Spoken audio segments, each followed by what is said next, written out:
First ever factory outlet Mukunda Jewelry grand opening February 14th na Suchitralo.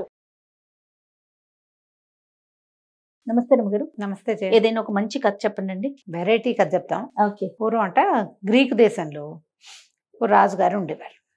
ఆయనకి చూడచక్కని కుమారుడు ఒక ఆయన ఉండేవాడు. అబ్బాయి పెళ్ళి అవ్వల. మామూలుగా వాళ్ళు 18, 19 వచ్చేసరికి పిల్లలకి కాస్త ఇంటర్మీడియట్ వయసు అయ్యేసరికి పెళ్ళిళ్ళు చేసేస్తారు.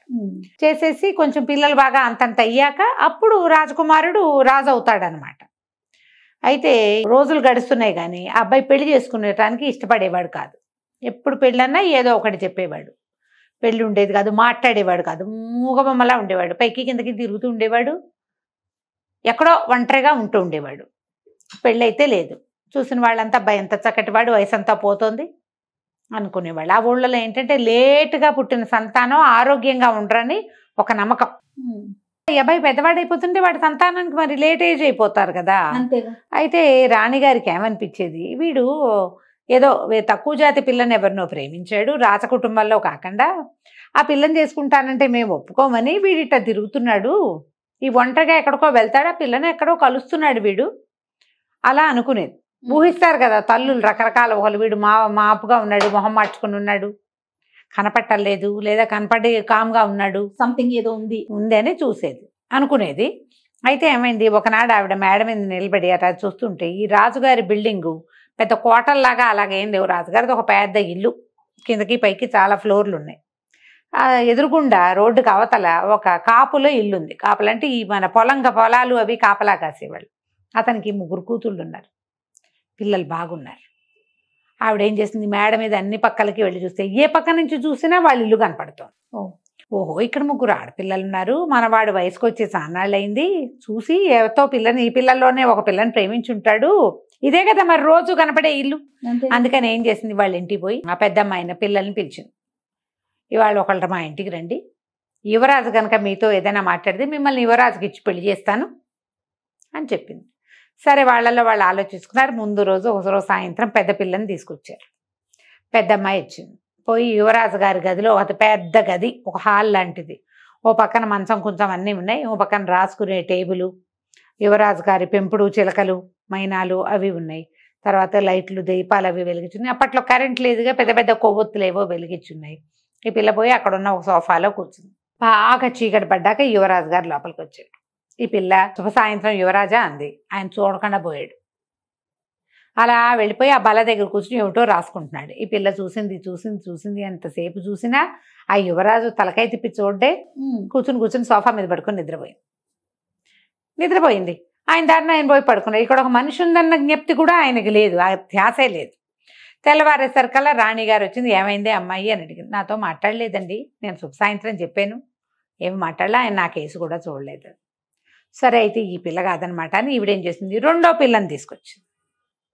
2వ పిల్ల కూడా సోఫాలో కూర్చుంది, యథావిధిగా పలకరించింది. మరి రాజుగారు కనబడితే జయం యువరాజా ఏదో అంటారు, అట ఏదో అంది.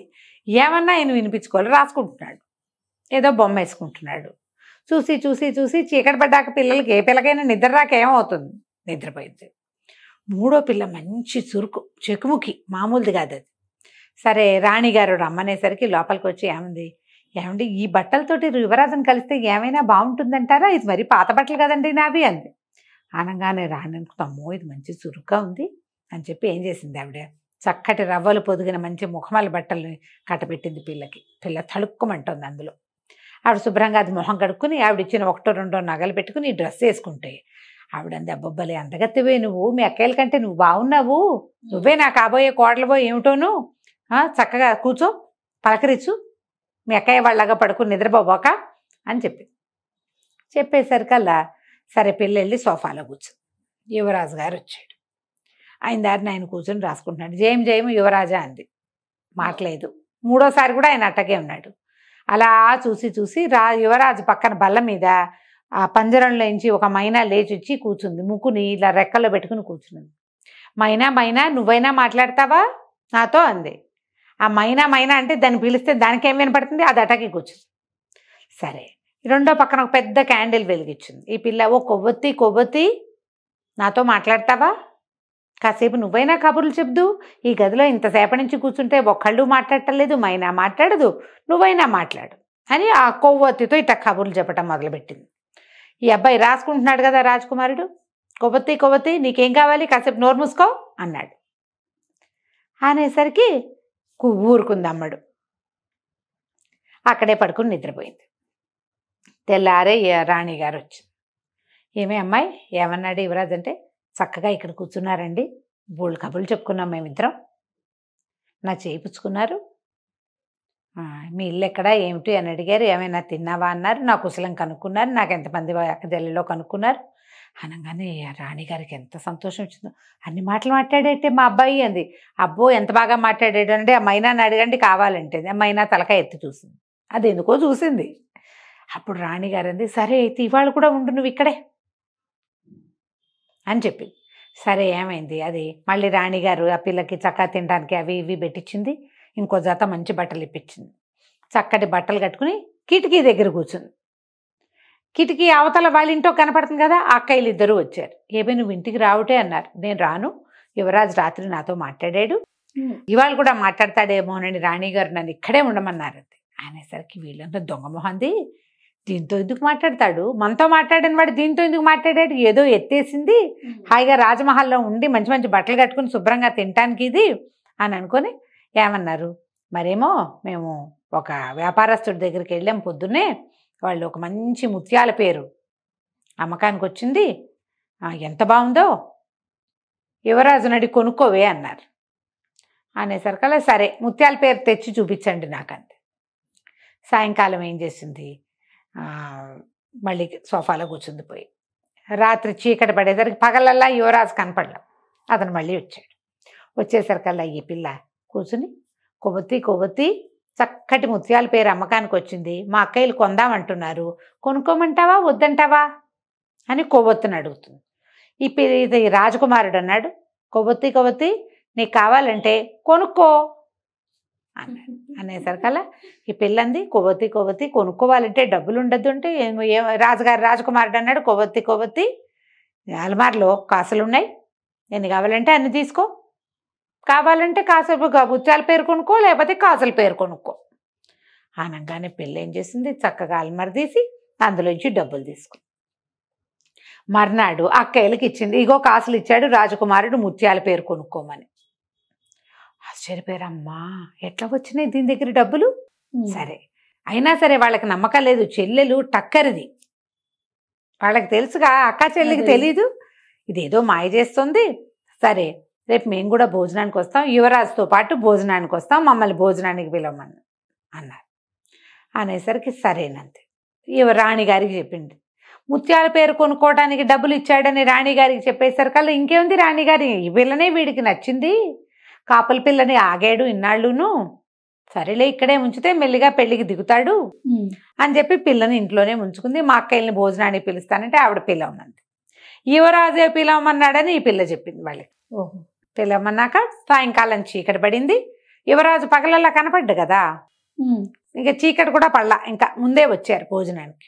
వాళ్ళు వచ్చేసరికల్లా ఏమైంది, భోజనానికి పైకి వచ్చేసరికి వాళ్ళందరినీ భోజనశాలలో కూర్చోబెట్టింది. ఒక పనివాడికి ఈ కాసులు తీసుకుంది కానీ అక్కడి నుంచి ₹1 కాసు తీసుకుని వాడికి డబ్బులు ఇచ్చి, యువరాజు నన్ను కిందకి రమ్మంటున్నారని చెప్పాలి నువ్వని వాడికి చెప్పింది.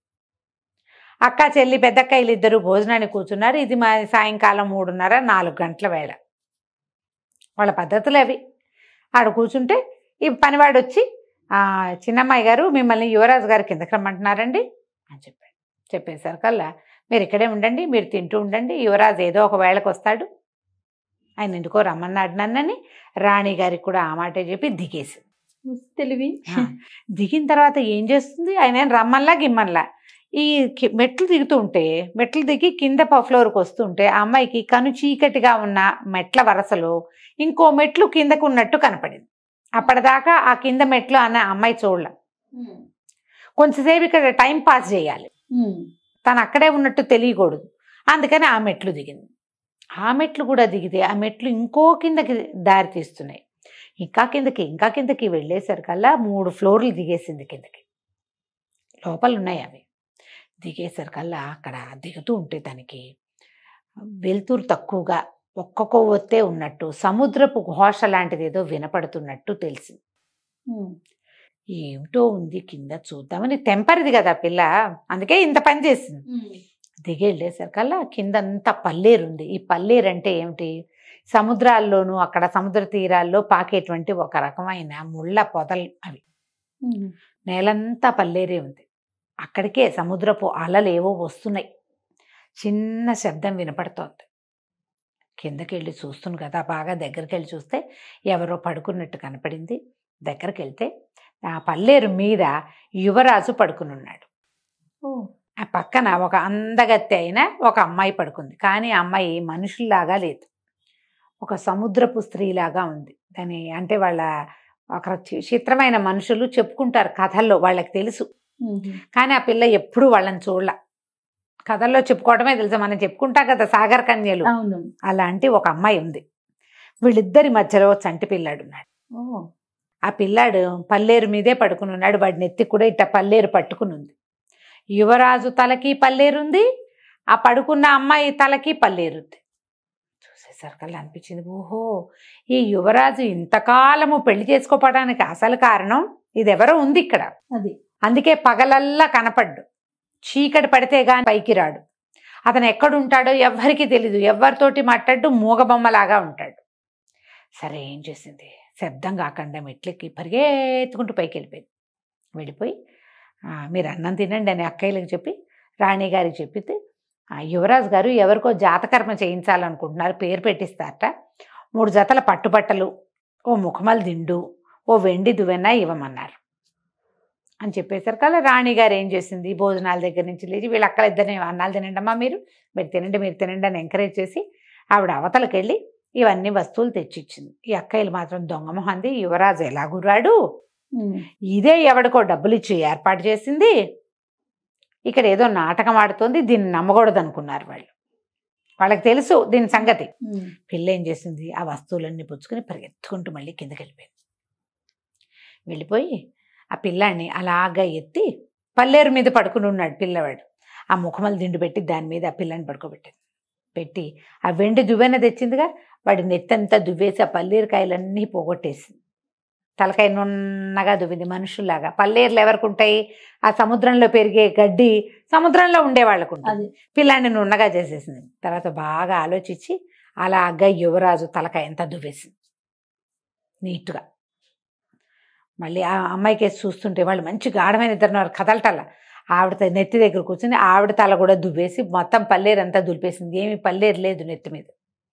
ఈ పిల్లాడి మీదేమో ఒక చిన్న వస్త్రం చక్కగా మడత పెట్టి కప్పి, ఈ పట్టుబట్టలు తెచ్చిందిగా 3 జతలు, యువరాజు మీద ఓ జత, ఇంకో జత ఏమో ఆ అమ్మాయి మీద కప్పేసి చల్లగా పైకి వెళ్ళిపోయింది.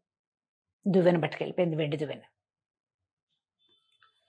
పైకి వెళ్ళేసరికి అక్కయ్యలు ఇద్దరు, ఏదో నువ్వు వేషం వేస్తున్నావు మాకు తెలుసు, నువ్వేం చేస్తున్నావో అర్థం కావట్లేదు, ఇక్కడ ఉండకూడదు అని ఏదో చెప్పారు. చెప్తే అంది రాణిగారు ఆవిడే పిలుచుకొచ్చిందా, పంపించేదాకా నేను ఇక్కడే ఉంటా, మీరు వెళ్ళండి అంది. అక్కయ్యలు ఇద్దరు వెళ్ళిపోయారు. ఇంతలో ఇక్కడ ఏమైంది, చీకటి పడేసరికల్లా ఈ సముద్ర కన్య నిద్రలేచి, ఏనాడో ఈ సముద్ర కన్య ఈ యువరాజును పట్టేసుకుంది. అతను ఇక్కడే ఉంటాడు, ఎవ్వరికీ చెప్పకూడదు, అది రహస్యం. ఎప్పుడైతే లేచిందో తల తడుకునేసరికల్లా తలంతా పల్లేరుకాయలు లేవు. కింద చూస్తే పిల్లాడు చక్కగా పరుపు మీద ముఖాల దిండు మీద పడుకుని ఉన్నాడు. వాడి నెత్తంతా దువ్వేసింది, వాడి మీద పట్టుపట్టుంది, తన మీద పట్టుపట్ట, యువరాజు మీద కూడా పట్టుపట్టు ఉండేసరికి అరిచి కేకలు పెట్టింది. దుర్మార్గుడా, ఎవరిని ప్రేమిస్తున్నావు, నీ ప్రియురాలు ఎవరితో వచ్చి ఇలా చేసేసింది, ఆ తలకాయ దువ్వితే వదిలేస్తుంది. ఇంకా అవి కథల్లో తెలుసుకుంది ఈ పిల్ల. ఆ పల్లేరు వదిలేసిందంటే ఇంకా వదిలేసినట్టే. పెద్దగా అరిచి కేకలు పెట్టింది, ఎవరితో ప్రేమించావు, నీ ప్రియురాలు వచ్చి ఈ పని చేసింది అనేసరికల్లా ఇతను, నేను ఎవరిని ప్రేమించలే, నేను ఎవరితోటి మాట్లాడ్డా, నువ్వు ఏనాటి నుంచి నువ్వు నన్ను పట్టుకున్నావో ఆ రోజు నుంచి ఈ రోజు దాకా నేను మా అమ్మతోటి కూడా మాట్లాడలా, నేను ఎవరితోటి మాట్లాడను, ఈ పని ఎవరు చేశారో నాకు తెలియదు అన్నాడు. అనేసరికల్లా ఆవిడ గట్టిగా ఇంకా బాగా అరిచి, నా పిల్లని తీసుకుని వెళ్ళిపోతున్నాను నేనని పెద్ద గాలిలాగా ఇట్లా సుడిగాలి లాంటిది వచ్చింది. ఈ పల్లేరుతో సహా మొత్తం ఈ సముద్ర కన్య చంటిబిడ్డ మొత్తం వెళ్ళిపోయారు. మొత్తం నేలంతా ఖాళీ అయిపోయింది. యువరాజు ఒకడే నుంచున్నాడు. ఒక నిమిషం అయ్యాక అతనికి తట్టింది, ఇక నేను ఇది నన్ను చూడదు, అయిపోయింది, పరిగెత్తుకుంటూ మెట్లన్నీ ఎక్కి పైకి వచ్చాడు. పైకి ఎక్కొస్తే ఈ పిల్ల సోఫాలో కూర్చుని ఏడుస్తూ కూర్చున్నది. ఎందుకంటే 3 రోజుల నుంచి ఇంత నాటకం ఆడా, అదేమిటో చేసి వచ్చా. అవుతుందో అవతో తెలియదు మనకి. అదే నాటకం బయటపడిపోతుంది. ఎన్ని రోజులు ఉంటుంది? పిక్కమొహం వేసి కూర్చునింది, మెల్లిగా కళ్ళ నీళ్ళు పెట్టుకుంటుంది. పరిగెత్తుకుంటూ పైకి వెళ్ళి, కొవ్వొత్తి నువ్వేనా 3 రోజుల నుంచి ఇక్కడ ఉంది అన్నాడు. ఆ అమ్మాయి అవును అని తలక అయిపోయింది. కొవ్వొత్తి నువ్వేనా అన్ని మెట్లు దిగి తలకాయ దువ్వింది అని. అవును అనగానే పరిగెత్తుకుంటూ వచ్చి గట్టిగా చేతులు పుచ్చుకున్నాడు. నీ వల్ల నేను దాని దగ్గర నుంచి తప్పించుకున్నాను. సముద్ర తీరంలో ఆ శక్తి నన్ను పట్టుకుంది. ప్రేమగానే ఉంది, కానీ నేను ఎవరితోటి మాట్లాడకూడదు. దాంతో నాకు సంతానం కూడా కలిగింది, కానీ నువ్వు తలదవటం వల్ల అది కాస్త వెళ్ళిపోయింది. ఇక ఎప్పటికీ రాదు. పద మా అమ్మ దగ్గరికి మన ఇద్దరం పెళ్లి చేసుకుందామని చెప్పి పిల్లని చేత్తో పుచ్చుకుని తీసుకుపోయాడు రాణి దగ్గరికి. అమ్మాయిని పెళ్లి చేసుకుంటాను నేను. 6-8 సంవత్సరాల తర్వాత తల్లితో మాట్లాడాడు అతను. ఆవిడ తెగ సంతోషించి, నాకు తెలుసు ఈ పిల్ల చాలా తెలివిగలది, నేను ఎప్పుడో లైన్లో పెట్టిందని నేను అనుకున్నానంటే ఎప్పుడో పెట్టలే అది. రాణికి ఇదంతా ఏమర్థం అవుతుంది? ఈ విషయం వాళ్ళు ఎప్పటికీ చెప్పాలి. ఆ అమ్మాయికి చెప్పాడు, ఈ విషయం మాత్రం నువ్వెవ్వరికీ చెప్పద్దు, ఇది పరమరహస్యం, మాట్లాడకుండా ఉండిపోమంటే కామ్గా ఊరుకుంది. ఆ అమ్మాయికి రాణి అవటం కంటే ఏం కావాలి? చక్కగా పెళ్లి చేసుకున్నారు. తర్వాత బోల్డంత మంది పిల్లల్ని కన్నారు. ఎప్పుడు సముద్ర తీరాలకి ఒంటరిగా వెళ్ళకూడదట ఆ కాలంలో. ఈ రాజకుమారుడు ఒంటరిగా వెళ్ళి ఆ సముద్ర దేవతకి దొరికేశాడనమాట, ఆ జలదేవతకి. అంతే కథ కంచికి మనం ఏంటి. నిజంగా విచిత్రమైన కథ రమ్మ గారు. నమస్తే.